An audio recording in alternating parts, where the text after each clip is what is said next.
It's unclear. I believe Kamala Harris left her watch party in a somber mood. Pennsylvania has not been officially declared, and it might take a while to declare that. I'm not exactly sure what the Harris campaign will do. I'm sure Donald Trump will start making moves towards the presidency. What happens is, in the days and weeks and months ahead of January 20th, when a new president is sworn in, there's a transition between the old administration and the new administration. I'm sure Donald Trump will be vetting candidates. He's been talking to candidates for his cabinets and moving forward. Of course, he's done this once before. He's been president before, so it is a unique moment in history. J.D. Vance called it the greatest political comeback in American history, and perhaps that is so. But Donald Trump will return to the White House, so he is unlike other president-elects. He is not president-elect yet, but he would be unlike other president-elects in that he knows his way around the Oval Office. He knows his way around Washington, and the question is how he will navigate it this time. Absolutely, and what remains on the priority list has to be also taken care of. Thank you so much, Jennifer, for joining us. Viewers, don't go anywhere. This is a rolling coverage here at NDTV. We are slipping into a very short break for now.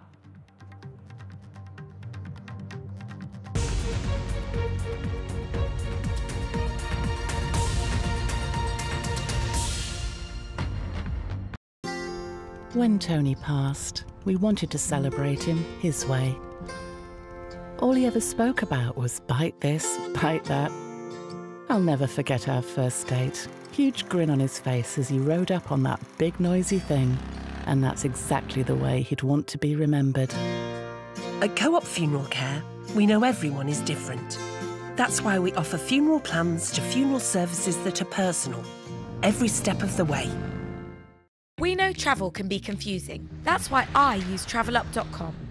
You can upgrade your seat, one way or return, increase your baggage allowance, filter by flight time, journey duration, and customer rating. And while you're away, TravelUp has you covered. From weather updates and on-demand taxi services to event and excursion tickets, all at your fingertips. Book now on travelup.com or call 0207 580 5000. TravelUp, flights, hotels, holidays. Javed साहब और आपकी जोड़ी जो iconic जोड़ी मानी जाती है, उसका ख्याल किसको आया था? उसका ख्याल ये आया कि हम साथ में काम कर रहे थे। हाँ। और यहाँ सिप्पी फिल्म्स के अंदर एक स्टोरी डिपार्टमेंट बनाया था उन्होंने, जो अपना रमेश सिप्पी ने। तो उसमें एक कमरा था, एक फ्लैट था, उसमें एक कमरा था, वहाँ हम लोग बैठ के काम करते थे। तो सब अपने अपने आइडियाज़ लाते थे, सब अपने अपने वो लेके आते थे प्लॉट, और उसमें काम करते थे। तो उसमें मैं और जावेद साहब ने कहा कि वहाँ चलते हैं, नौकरी ढूंढते हैं, इसलिए काम हम तो था नहीं। तो वी वेंट देयर। तो उन्होंने कहा कि कुछ सुनाइए, आपके पास कुछ हो। तो हमने अपने पास जो प्लॉट थे या जो भी क्या कैरेक्टर्स थे उसको सुना है। तो उन्होंने हमको 750 रुपये महीने पर रख लिया, समझे। और उसके बाद जो हमारी तरक्की होती गई 7.5 से 10,000। लेकिन स्टोरी के आइडियाज आपके ही आते थे? जी, स्टोरी आइडियाज आपके स्टोरी आइडिया होते थे। और सब फिर जो होते थे उनके जो राइटर थे वो बैठ के उसका कमरे में काम करके उसकी बनाते थे स्क्रिप्ट। उस ज़माने में वो पिक्चर वाली अंदाज़, हाँ, जिसमें राजेश खन्ना था, जिंदगी एक सफ़र है सुहाना, ब्लॉकबस्टर सुपर हिट गाना था वो था। और उस ज़माने में बनी है सीता और गीता बनी है। Borders, which of course he did when he was president the first time. One note is that he was conciliatory. He said he was going to heal the divisions in America. He thanked every American. A little more conciliatory than we've seen him in his campaign speeches, which have been quite bullish. But also one note that was common with his campaign speeches, he did go off on a tangent to talk about the landing of one of Elon Musk's rockets that was landed and caught by a gantry. That's a story that he's told before on his campaigns and went off today on a little tangent. Absolutely, Jennifer. Thank you so much for summarizing that speech for us. I'm also being joined by an esteemed panel of guests with me here. on NDTV. Irana Sakaman, geopolitical analyst, Brahma Chalani, strategic affair expert, and Ayanjeet Sen, international affairs expert. Thank you all for joining me here at NDTV. Irina, if I can come to you first, is the election outcome surprising? And what factors do you think has contributed to Trump's victory? Yes and no. It was a surprise in the sense that towards the end of the campaign, Trump seemed to be stumbling, making many missteps. The polls were very unclear, and it was really very actually difficult to predict who would actually pull out ahead. The election was so close, and there was so much noise going on that either result would have been in some ways a surprise. Trump's election is unique because he's only the second president to be re-elected after losing a consecutive term. So in that sense, it's also a huge comeback for him. And of course, the fact that he flipped two of the states he lost in 2020 is another major difference that makes this election unique. But the entire election was full of surprises, twists, and turns.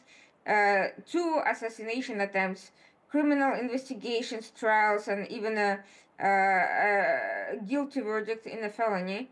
All of these combined factors make for an extremely unusual election, a whodunit of elections in some ways. Right. Mr. Brahmacharani, how do you see this election result? Were you expecting this?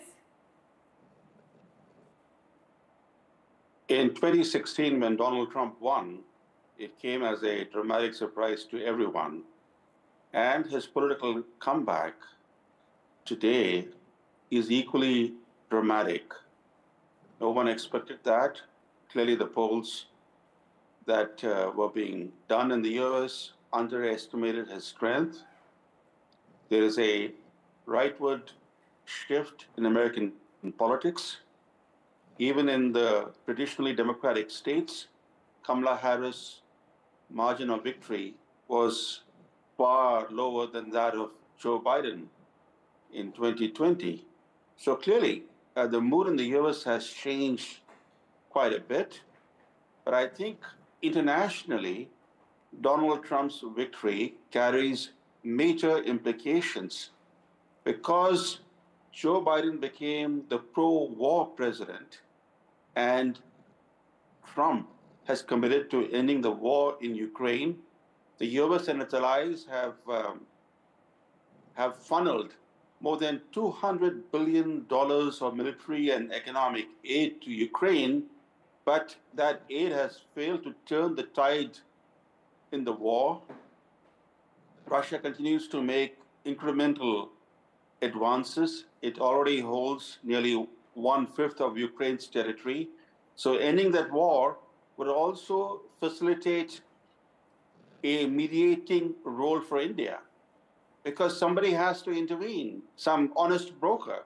And Modi has been ready to play the role of a broker, to broker a ceasefire. He went to Kyiv, he went to Moscow, he's met Putin a couple of times already this year.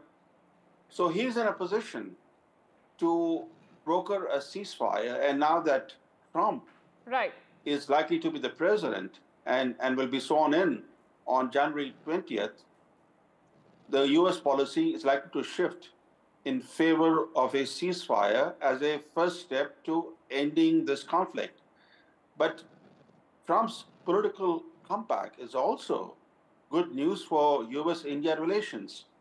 Now, rebuilding mutual respect and trust in the US-India relationship can begin because that respect and trust was shattered under the Biden presidency, especially as his cognitive decline became increasingly apparent and he ceded decision-making to members of his inner circle.